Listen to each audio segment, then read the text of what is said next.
people say, this guy worships his wife. Have you ever heard that statement? This guy worships his wife. I see a lot of brothers saying yes, you know. That is not, the meaning of it is not worship as in rendering an act of worship for. No, all it means is he obeys his wife's instructions. That's what it means.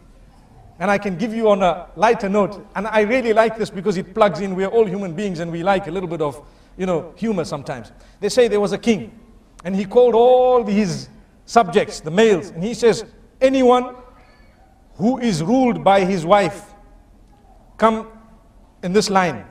And whoever rules his wife, where, you know, the instructions are not obeyed, so to speak, or they come from you as a man, then you stand in this line. So the whole community stood in the wrong line. Allahu Akbar.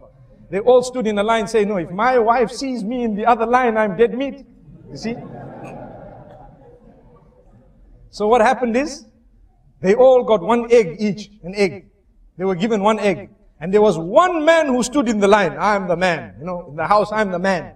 So the king was so happy, at least amongst my subjects, there is one man who has such greatness, you know, meaning he has the quality, ar-rujula, you know, he's a man, you know. So now the king gave him a horse, brown horse. And in fact, the king told him, choose from the horses you want. So he chose the brown one and left the black one. And he rode home, galloping away. Everyone else went home with one egg. So when he got home, his wife, he looked at her and says, do you know what? She says, what?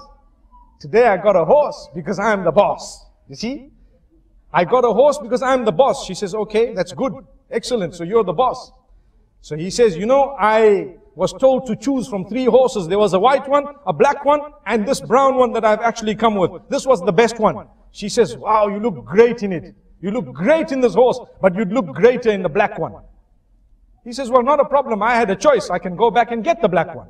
So he goes back galloping to the castle. And he says, oh king. The king says, yes, what's happening? He says, I just want to swap my horse. He says, why? When I went home, my wife told me that you'd look better in the black horse. The king says, no problem. He took the horse and gave him one egg. Allahu Akbar. So, the moral of this story is obedience. We're talking of obedience. People say you worship someone when you obey them. You know, people say this man worships his wife because he obeys. Wallahi, we don't even understand that the example of Allah is higher. We can never ever equate Allah with any human being. But we need to know that ibadah of Allah subhanahu wa ta'ala is also connected to obeying His instructions. And Allah will not tell you to do something that is detrimental for you. He won't.